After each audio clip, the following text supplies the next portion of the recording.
आज हम लोग बात करने वाले हैं कि मॉड के अंदर लिखे निगेटिव नंबर पॉजिटिव कैसे हो जाते हैं। बहुत सारे बच्चों को ये याद तो रहता है लेकिन इसका मीनिंग नहीं पता होता, इसका रीजन नहीं पता कि ऐसा क्यों है। तो आज इस वीडियो में यही समझेंगे। सबसे पहले समझते हैं कि मॉड होता क्या है। ठीक है, देखो मॉड के बहुत सारे नाम होते हैं। बहुत लोग मॉड बोलते हैं, ठीक है, MOD मॉड बोलते हैं। बहुत लोग मॉड्यूलस बोलते हैं, बहुत लोग मॉड्यूलू बोलते हैं, मॉड्यूलू। ठीक है, तो आप किसी भी नाम से बोल सकते हैं, उसको दिखाने का तरीका होता है ये डबल पैरेलल लाइन। ठीक है, अब इसके अंदर कोई नंबर लिखा है तो वो मॉड के नंबर कहते हैं। अब इसका मतलब क्या, मेन मीनिंग क्या है इसका। मॉडुलस का मतलब होता है डिस्टेंस। ठीक है, मॉडुलस का मतलब होता है डिस्टेंस। किस चीज का डिस्टेंस, कि जो नंबर लिखा है वो नंबर 0 से कितनी दूरी पर है।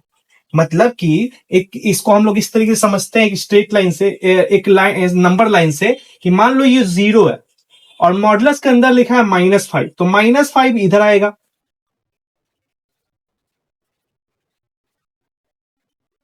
-5। तो -5 0 से कितनी दूरी पर है वो ही आपका मॉडुलस होगा। मतलब कि मॉडुलस का मेन मीनिंग क्या होता है, डिस्टेंस बताना 0 से।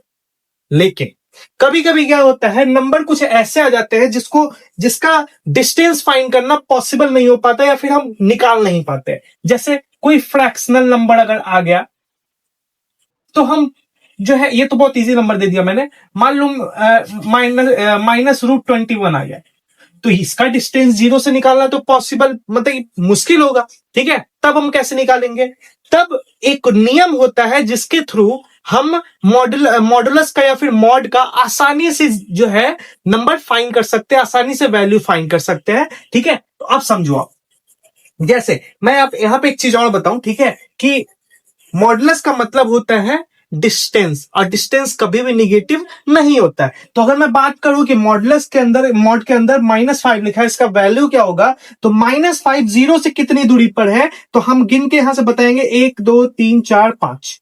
ठीक है, 1 2 3 4 5, 5 यूनिट दूरी पर है, तो आंसर क्या होगा, 5 यूनिट। उसी तरीके से -6 लिखा हो तो 6 यूनिट होता है। 6 लिखा हो, अगर मान लो सिर्फ 6 लिखा हो तो इसका क्या होगा, तो 6 का इधर से काउंट करेंगे 1 2 3 4 5 6। ठीक है, तो छठा नंबर पे हमारा 0 आएगा, तो छठा जो है हमारा 6 यूनिट, जो है हमारा 6 यूनिट दूर डिस्टेंस है 0 से, इसलिए इसका वैल्यू क्या होगा, 0 होगा। लेकिन कई बार क्या होता है कि कुछ ऐसे नंबर आ जाते हैं कि 0 से डिस्टेंस फाइंड करना पॉसिबल नहीं हो पाता, तो उस कंडीशन में हम क्या करेंगे, उस कंडीशन के लिए हमारे पास एक रूल होता है जिसके थ्रू हम आसानी से बता सकते हैं कि इसका वैल्यू क्या होगा, निगेटिव होगा कि पॉजिटिव होगा। ठीक है, तो मैं आपको रूल बताता हूं। तो इस रूल से हमें क्लियर हो जाता है। आप यहां पे गौर से देखो, मॉड जो है का कुछ सिस्टम होता है, कुछ फंक्शन होता है। मॉड का सिस्टम ये है, ठीक है, कि मॉड के अंदर जो वैल्यू लिखा है, अगर वो 0 से बड़ा है, अगर वो 0 के इक्वल और बड़ा है, तो मॉड क्या देगा, आंसर क्या देगा, पॉजिटिव में देगा। और अगर जो है मॉड के अंदर जो वैल्यू लिखा है वो 0 से छोटा है, तो मॉड जो वैल्यू देगा वो निगेटिव में देगा। अगर कहीं पे मॉड 6 लिखा है, तो मॉड 6 का मतलब क्या होता है, मॉड 6 का मतलब क्या होता है, ये वैल्यू क्या है, 0 से बड़ा है, तो इसका आंसर क्या आएगा, 6, क्योंकि पॉजिटिव आंसर देता है।